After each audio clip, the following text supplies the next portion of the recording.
Teman-teman yang dirahmati Allah Subhanahu wa taala,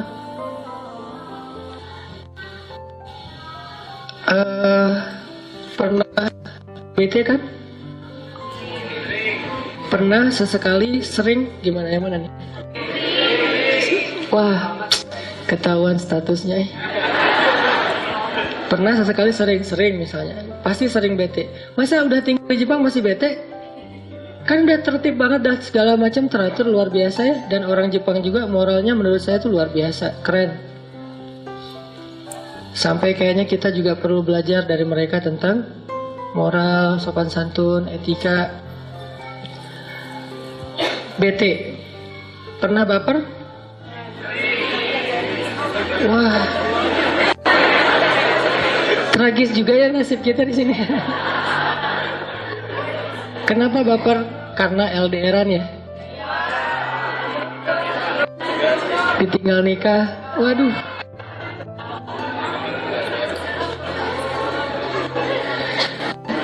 Hal apa yang bikin kita paling baper?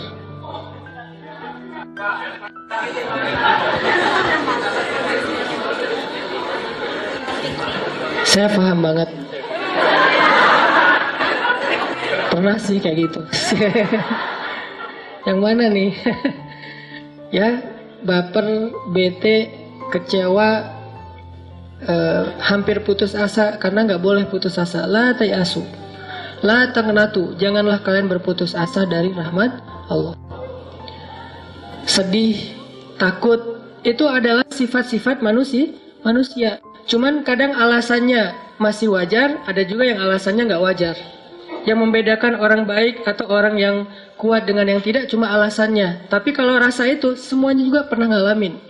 Nabi pernah sedih, makanya turun ayat Inna a'tainakal kautsar. Itu ayat hiburan buat Nabi. Nabi pernah kecewa, pernah, makanya turun ayat ya ayyuhal muzammil. Nabi pernah misalnya marah, pernah, makanya turun ayat abasa wa tawalla kalla innaha tadhkirah. Artinya perasaan emosional seseorang itu manusiawi. Cuman kalau kita turutin terus, ini bikin hidup kita nggak nyaman. Masa mau bete sampai setahun kan nggak enak ya. Move on mah maksimal kalau nggak bisa paling lama tuh 3 hari. Harusnya udah bisa move on.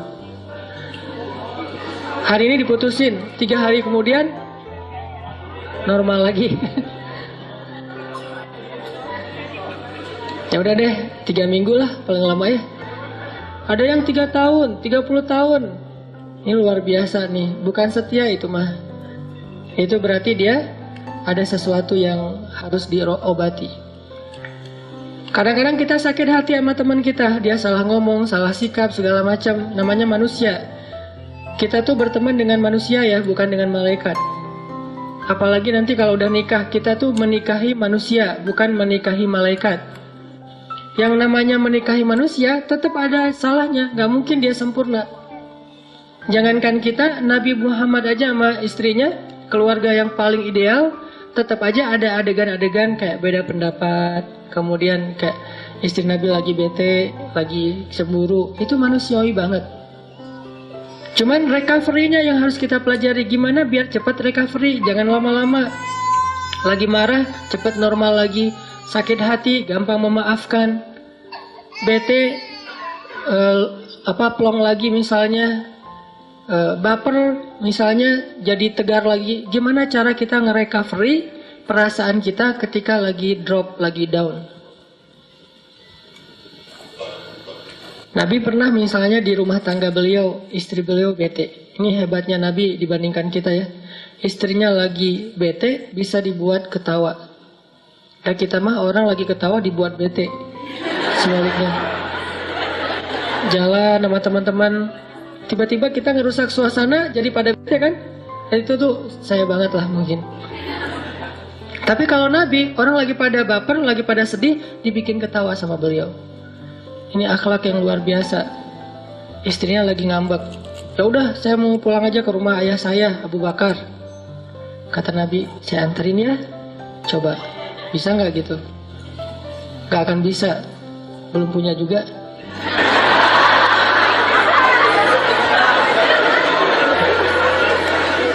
Maaf ya, saya mah hobi susah ditahan. Tapi ini karena sayang ya sama teman-teman, karena kita pernah sama nasibnya. Pernah ya, udah lama tapi 12 tahun yang lalu. Saya anterin ya, kata Nabi. Ya deh, marah masih ngomong, ya deh gitu. Akhirnya keluar. Diantar mobil mewahnya Nabi, mereknya Onta. Kenapa saya bilang mobil mewah? Itu bukan ngeledekin, karena emang harga onta itu mahal, teman-teman. Satu onta merahnya Nabi itu harganya murah 3 miliar. Bisa beli 3 Alphard kali ya. Jadi benar-benar di garasi Nabi itu ada 3 kendaraan mewah semua. Kalau untuk touring, beliau naiknya Alphard. Yang jauh-jauh maksudnya. Yang cc-nya bukan Alphard, malah di atas Alphard. Udah naik kayak Hummer kali, yang cc-nya udah 4.000. Kalau buat balapan, pemotoran gitu, Nabi naiknya kuda. Kalau ke warung, ke tetangga, naiknya keledai. Harga kuda Nabi itu, harga kuda Pak Prabowo aja berapa? 3M ya? Apalagi kuda Nabi yang biasa dipakai perang, itu harganya minimal 3 miliar. Onta 3 miliar, udah 6 miliar. Itu terparkir di garasinya semua. Jadi Nabi itu bukan orang miskin, cuman sederhana. Dianterin naik onta. Onta mah kan kalau mau naik harus agak tinggi tuh buat cewek. Akhirnya Nabi jongkok terus meletakkan lututnya sebagai pijakan buat istri. Belajar ya. Tutorial suami romantis. Gini, terus istri naik ke atas lutut Nabi, terus ke atas onta. Gak apa-apa, walaupun motor kita bebek, tetap aja gini. Ntar naiknya, Mas, apa-apaan sih? Sunnah-sunnah, Makanya yang diikutin dari satu, yang kedua diambil. Jangan cuman ritualnya, walaupun itu baik. Akhirnya istri cuman, ya udah deh, udah nggak apa-apa ya, kasihan daripada celana kamu kotor, kan itu baru beli misalnya, naik ke atas motor. Lagi ada tips lagi tuh, kalau naik motor nanti pulang ke Indonesia jangan pernah bawa hujan. Karena kalau hujan langsung buka, mah, mama nggak boleh kena setetes air hujan pun sih. Terus kita memotoran nggak pakai baju.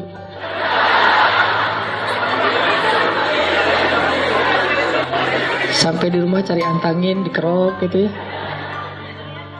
Dianterin ke rumah Abu Bakar sama Nabi. Sampai di rumah Abu Bakar nanya, ya Rasulullah ada apa? Kalau ada butuh sesuatu, miss call aja pasti saya datang. Nggak usah datang jauh-jauh, maksudnya panggil aja lewat seorang utusan, nanti saya akan nyamperin. Enggak, Aisyah pengen ketemu ayahnya. Aisyah lupa kalau ayahnya itu murid Nabi. Mau ngelaporin ke murid ayahnya, murid suaminya, kan agak-agak gimana gitu. Duduklah Rasulullah, Abu Bakar, Aisyah. Ada apa ya Rasul? Abu Bakar nggak nanya ke Aisyah sama sekali, Aisyah diem aja. Terus Nabi bilang, Aisyah boleh nggak aku ngomong duluan? Kata Aisyah, boleh, tapi jangan ngomong kecuali yang benar ya. Coba, Aisyah lagi bete nih. Boleh, tapi jangan ngomong kecuali yang benar. Apakah Nabi marah? Ini hebatnya Nabi, nggak marah. Padahal beliau tuh Nabi loh, kekasih Allah. Allah aja percaya sama beliau, masa Aisyah enggak? Yang marah siapa? Abu Bakar. Langsung didorong sama Abu Bakar. Aisyah, kamu jangan gitu sama Nabi. Allah aja ngomong, wa ma yantiqu anil hawa in huwa illa wahyun yuha. Nabi itu nggak pernah ngomong asal ngomong, pasti wahyu dari Allah. Masa kamu mau menuduh Nabi bohong? Pas kayak gitu Nabi langsung menengahi, ya Abu Bakar, jangan kamu sakiti istri saya. Kami tidak datang ke sini untuk engkau memarah-marahi istri saya. Ya Rasulullah. Terus Nabi ngelihat ke belakang, Aisyah, tuh lihat aku belain kamu kan? Aisyah senyum, ya deh gitu. Terus sekarang gimana? Ya udah kita pulang aja daripada orang itu ngamuk. Ya udah pulang. Jadi istri lagi bete dibikin ketawa, luar biasa. Aura kesabarannya itu di atas rata-rata. Memang benar kalau Allah mengatakan, wa innaka la'ala khuluqin azim, benar-benar akhlaknya di atas rata-rata. Gimana caranya kita nge-recovery sendiri nih? Bete kita, baper kita, sedih kita. sakit hati kita kepada seseorang kalau misalnya lagi ada masalah. Ada orang yang merecovery-nya dengan jalan-jalan. Ada orang yang recovery-nya dengan kuliner. Nyari makanan yang paling pedas. Dia makan, kenapa tuh kok pakai sambal? Niatkan transaksinya bukan cuma transaksi jual beli, tapi transaksi sedekah. Naik ojek online misalnya. Kan suka dibilang, mas maaf, kan bete tuh. Wah kayaknya sengaja nih biar gak perlu dibalikin, gak ada kembalian. Dan itu udah kayak jadi kebiasaan beberapa driver online atau driver taksi biasa. Kalau kita niatkan transaksi jual beli, kadang gampang kecewa. Tapi kalau kita niatkan memang transaksinya jual beli plus sedekah, insya Allah kita akan lebih rela. Sehingga kita dapat dua kebaikan sekaligus, kebaikan dunia dapat, kebaikan akhirat juga dapat. Inilah kenapa nikmat iman dan Islam itu selalu disebut sebagai nikmat yang paling berharga, karena cuma nikmat itu yang bikin kita bahagia di dalam dunia dan akhirat. Sama terus, ya seperti pedasnya masa lalu. Wah, dia pakai sambal banyak. Ada yang jalan-jalan, kayak saya kalau lagi baper, cari ombak. Minimal yang 3 meter. Ombak gulung saya dong. Digulung sama ombak. Kenapa? Karena lagi baper. Misalnya nih, kan di daerah Jawa Barat tuh Batu Karas sama Cimaja ya. Cuman kalau Cimaja untuk pro lah, Batu Karas untuk orang-orang yang baru belajar. Nih, cari ombak, terus pokoknya menghilangkan bete itu dengan cara traveling, terus ngopi sama teman-teman. Misalnya kayak Umar kan pernah tuh dimarahin istri. Umar sebagai seorang jawara Quraisy, gak ada yang berani kan sama Umar. Berani lo sama gua, lo lihat nih. Umar gak ada yang berani. Nabi itu hijrah sama Abu Bakar. Saya juga kadang-kadang kepikiran ya, kenapa Nabi hijrahnya gak sama Umar aja ya? Kenapa sama Abu Bakar? Padahal kan kalau hijrah sama Umar enak, gak ada yang kejar. Gimana mau kejar? Umar berdiri di depan Ka'bah terus posting. Apa captionnya? Wahai orang-orang Mekah, saya mau berhijrah. Siapa yang pengen istrinya jadi janda, anaknya jadi yatim, tunggu saya di balik bukit itu. Itu postingannya. Abu Jahal, siapa segala macam. Semua dimention sama dia. Pas Abu Jahal lihat ini ada postingan baru, buka. Wah, Umar nge-mention saya. Waduh, kayaknya nih mau fallback misalnya. Ternyata nggak ada yang berani. Jangankan nunggu, nge-like postingannya aja nggak berani coba. Pada diem aja, itu postingan Umar paling sepi kayaknya, nggak ada yang komen, nggak ada yang nge-like. Pas Umar mau hijrah. Kenapa Nabi nggak hijrah bareng Umar aja? Kan nggak ada yang berani ngejar. Lebih aman kan? Kenapa hijrahnya bareng Abu Bakar? Yang secara status di Mekah itu bukan orang yang jawara yang ditakuti, bukan kabilah yang besar yang disegani, bukan orang yang kaya raya yang bisa bayar segalanya jadi fasilitas, karena kekayaan Abu Bakar udah habis untuk membeli budak. Dulunya sih kaya, sekarang udah jatuh miskin gara-gara dakwah.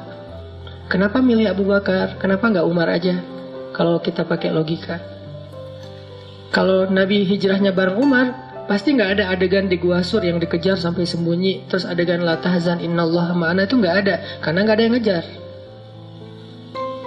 Ternyata pelajarannya, Nabi memilih Abu Bakar karena Abu Bakarlah yang paling dekat kepada Allah di antara umat beliau.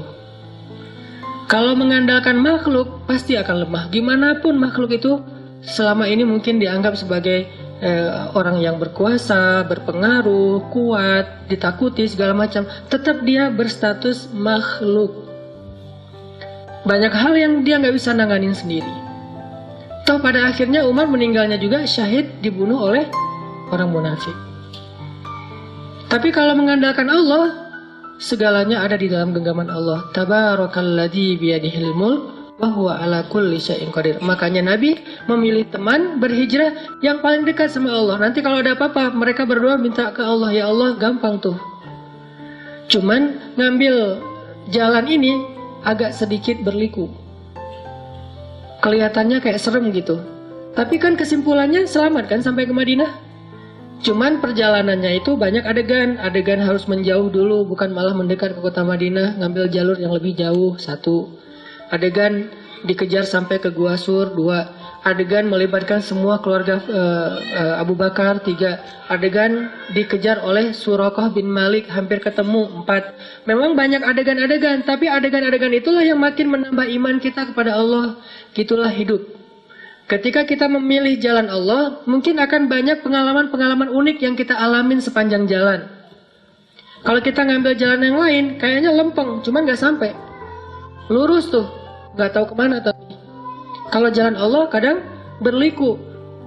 Dan banyak sekali pengalaman di jalan itu yang buat kita makin yakin sama Allah. Bikin kita makin bisa survive dari masalah yang akan datang. Bikin kita lebih tough ketika menghadapi masalah. Kenapa? Dididik oleh lika-liku perjalanan tersebut. Saya sama istri saya aja. Istri itu dulu ke Mesir beasiswa. Saya nggak lulus. Jadi pas saya ikut tes beasiswa, yang ngetesnya juga bete ngeliat muka saya. Ngapain kamu? Mau ke Mesir, Pak? Enggak, pulang aja, suruh pulang. Nggak lulus gitu coba. Akhirnya karena nggak lulus beasiswa, saya ngumpulin uang untuk berangkat sendiri. Pokoknya saya harus berangkat. Istri saya lulus beasiswa, langsung dibeliin tiket, udah ditetapin beasiswa selama di Mesir berapa sebulan, dapat tempat tinggal. Pokoknya tinggal tanggung beres saja. Saya harus mikirin semuanya sendiri. Traveling nggak bawa uang sama sekali, karena uangnya habis untuk beli tiket return, masih visa turis, jadi harus beli tiket PP. Alhamdulillah sampai di sana dapat visa pelajar, sebulan di refund tiketnya, jadi bisa dapat walaupun ada penalti potongan beberapa persen. Tapi liku perjalanan itu bikin makin yakin, oh benar ya, kalau kita niatnya karena Allah, saya karena Allah nggak ya waktu itu? Nggak, walaupun nggak murni-murni amat lah, saya nggak mau menganggap diri paling soleh ya. Cuman perjalanan waktu itu, kalau mau jujur mah, kenapa ke Mesir? Pengen jalan-jalan sih. Bukan ke Al-Azhar, bukan sebetulnya. Cuman kalau nggak ke Al-Azhar nggak dapat visa, ya udah ke Al-Azhar deh, biar dapat visa gitu. Tapi pas udah masuk ke Al-Azhar, Masya Allah ulama semua nih. Gelar paling rendahnya doktor. Karena LC kayak saya tuh di Mesir, kerjanya supir taksi. Itu LC. Karena tingkat pendidikan Islam di Mesir itu tinggi. Sehingga orang kalau mau jadi guru minimal doktor. S2 jaga perpustakaan. S3 baru ngajar di SD, SMP, SMA. Di kampus juga kalau S3-nya doktornya yang paling bagus nilainya mungkin. Rata-rata profesor. Pas pulang ke Indonesia, LC jadi ustadz. Jadilah kayak gini. Nah, artinya saya lika-liku perjalanan kayak gitu, terus belajar tentang Masya Allah, Allah banyak kasih kejutan. Dan yang luar biasanya, saya sama teman-teman saya tuh, teman-teman yang beasiswa berangkat sendiri, pulang sendiri. Saya yang modal dengkul berangkat sendiri, pulang bertiga. Istri dan anak. Nikah di sana juga nggak ada modal. Yang penting lamar dulu, dan jangan kasih tahu kalau nggak ada duit ya. Lamar aja dulu. Oh nggak nikah sama saya. Tapi itu setelah beberapa lama menggunakan bahasa-bahasa ya gitu deh. Ayah kamu tukang listrik, kenapa? Kok tahu gitu ya? Saya suka kesetrum kalau dekat kamu. Andre Taulani lah pokoknya. Udah beres, lamar, nelpon ibunya, Bu saya pengen lamar anak ibu. Oh, gimana anaknya? Ya anaknya udah setuju Bu gitu. Aku langsung mewakili anaknya, padahal anaknya juga belum jawab. Oh ya udah saya terserah anaknya. Udah beres semuanya baru bilang, boleh minjem duit dulu nggak buat mahar? Nah, baru dikasih tahu nggak ada duit. Alhamdulillah dipinjemin sama istri, sampai sekarang belum dibayar. Pinjemin $500.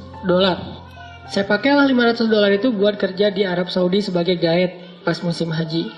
Dorong gitu ya. Awal-awalnya nggak dapat job sama sekali, nggak ada mungkin nggak ada pelanggan. Jadi saya naik di atas dorongan wheelchair gitu, duduk aja depan. Ya Allah, nggak adakah hamba-hambamu yang sakit hari ini gitu ya. Dari pagi sampai sore ditungguin nggak ada yang sakit. Kayaknya jamaah haji sehat walafiat. Dan itu musibah buat saya. Akhirnya sore-sore ada jamaah haji Indonesia dari Solo keluar dari masjid, kelihatan kayak apa, bingung gitu. Langsung saya samperin, nih kayaknya calon-calon nih, saya datengin. Bu, kenapa? Ya dek, saya kesasar, nggak tahu pulang ke arah mana. Oh ya ikut saya aja. Padahal saya juga baru di situ, nggak tahu. Ibu emang dari mana? Solo. Penginapannya di mana? Di daerah apa? Nggak tahu makanya. Oh gitu, ya udah, ikut saya aja bu. Ada emang tahu? Insya Allah, pede nih. Bismillah. Ya Allah, masa saya akan lapar hari ini kan? Nih kayaknya nih rezeki yang Allah datangkan. Tapi kan kita harus ngadapin challenge-nya dulu, jalanin. Jalan sama ibu tuh sambil ngobrol. Ternyata saya juga asal milih jalan sebetulnya, nggak tahu kemana. Ternyata pas lagi jalan, dek itu kayak tempat tinggal ibu tuh. Bener bu, coba deketin. Oh ya bener, alhamdulillah. Adek tahu aja jalannya dan segala macam. Mana saya tahu. Allah yang ngasih tahu. Akhirnya dia ketemu teman-temannya. Sepanjang jalan kita ngobrol, dia rekomendasiin saya ke teman-temannya. Ujungnya apa? Dia besok bisa nggak ngantar kita lagi ke masjid supaya nggak kesasar? Oh siap. Dah. Mulai, dia ini ada nenek-nenek minta didorong. Alhamdulillah lancar. Pulang-pulang bawa beberapa ribu dolar, itu modal pernikahan kita. Kalau udah azam menikah, baru Allah kasih rezeki. Tapi kalau masih tanggung, nggak dikasih. Makanya kalau pengen dapat kejutan dari Allah, mantepin dulu aja akad sama Allah. Ambil kalau bahasa gampangnya, gambling.